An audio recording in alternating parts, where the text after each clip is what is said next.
Good morning students. आपकी पाठ्यपुस्तक संस्कृत व्याकरण का 18 लेसन है वाच्य, पेज नंबर 130।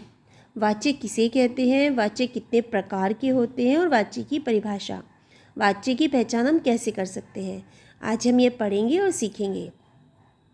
आपको लेसन की रीडिंग 2 टाइम्स ज़रूर करनी चाहिए, जिससे कि सब्जेक्ट का कॉन्सेप्ट क्लियर हो जाता है। वाच्य क्रिया के जिस रूप से पता चलता है कि क्रिया का प्रधान जो विषय है वो कर्ता है, कर्म है या क्रिया का भाव है, उसे वाच्य कहते हैं। अर्थात वाच्य से हमें पता चलता है कि वाक्य में किसकी इम्पोर्टेंस है, किसका प्रधानता है, कर्ता की है, कर्म की है या क्रिया की है, तो हम उसे वाच्य कहते हैं। क्रिया के जिस रूप से पता चलता है वाक्य में प्रधान विषय कर्ता है, कर्म है या क्रिया का भाव है, उसे वाच्य कहते हैं। वाच्य के भेद, वाच्य 3 प्रकार का होता है, कर्तृवाच्य, कर्मवाच्य और भाववाच्य। जैसे कि हमें नाम से पता चल रहा है, कर्तृवाच्य अर्थात कर्ता की प्रधानता, कर्मवाच्य अर्थात कर्म की प्रधानता, भाववाच्य अर्थात फीलिंग्स की प्रधानता। इस प्रकार वाच्य 3 प्रकार के हुए, कर्तृ, क्रम और भाव।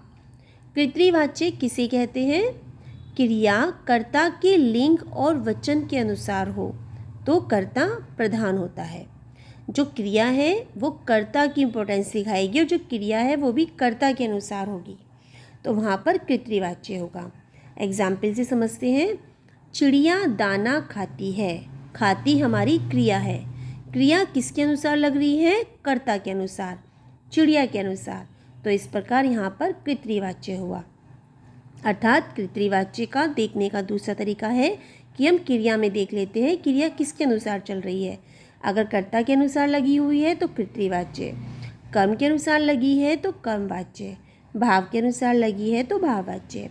चिड़िया दाना खाती है, खाती क्रिया है और कौन खाती है, चिड़िया, तो यहाँ पर कर्ता की इम्पोर्टेंस, क्योंकि चिड़िया हमारी कर्ता है तो इसलिए यहाँ पर कर्तृवाच्य हुआ।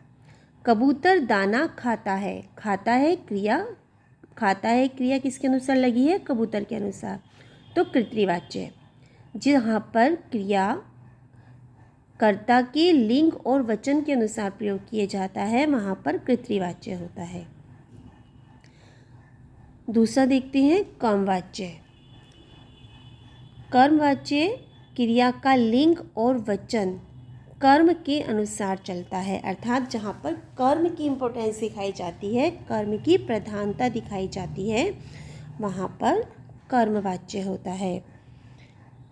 लड़के द्वारा गेंद उठाई गई, उठाई गई क्रिया है, गेंद के अनुसार लगी है, अब कर्ता के अनुसार नहीं लगी है, तो यहाँ पर कर्मवाच्य, क्रिया कर्म के अनुसार चल रही है।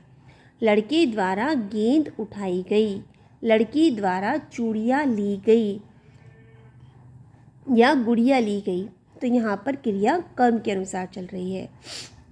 कर्म के अनुसार क्रिया का पद प्रयोग होने के कारण कर्मवाच्य है। और जब हम कर्मवाच्य बनाते हैं कर्तृवाच्य से तो उसमें के या सी द्वारा लगा दिया जाता है। कर्तृवाच्य, कर्मवाच्य। अब आता है भाववाच्य। क्रिया पदों में भाव की प्रधानता होती है, भाव कहते हैं फीलिंग्स, इसमें काम नहीं होता, कर्ता की प्रधानता नहीं होती, भाव की प्रधानता होती है। जैसे बच्चे से बैठा नहीं जाता, दादी से कहानी सुनाई जाती है, राम से चला नहीं जाता, इस प्रकार यह कर्म नहीं होता, काम नहीं होता इसमें, बल्कि फीलिंग्स होती हैं, तो वहाँ पर भाववाच्य होता है। तो इस प्रकार वाच्य की डेफिनेशन आपको लर्न करनी है, वाच्य के प्रकार आपको लर्न भी करने हैं और उसकी स्पेलिंग्स भी लिख कर भी देखनी है। वाच्य किसे कहते हैं, वाच्य कितने प्रकार के होते हैं, वाच्य की कर्तृवाच्य के उदाहरण, कर्मवाच्य के उदाहरण और भाववाच्य के उदाहरण, इसका बुक वर्क हम जूम क्लास में डिस्कस करेंगे। नेक्स्ट वीडियो में नेक्स्ट लेसन के साथ मिलते हैं। Good bye and take care.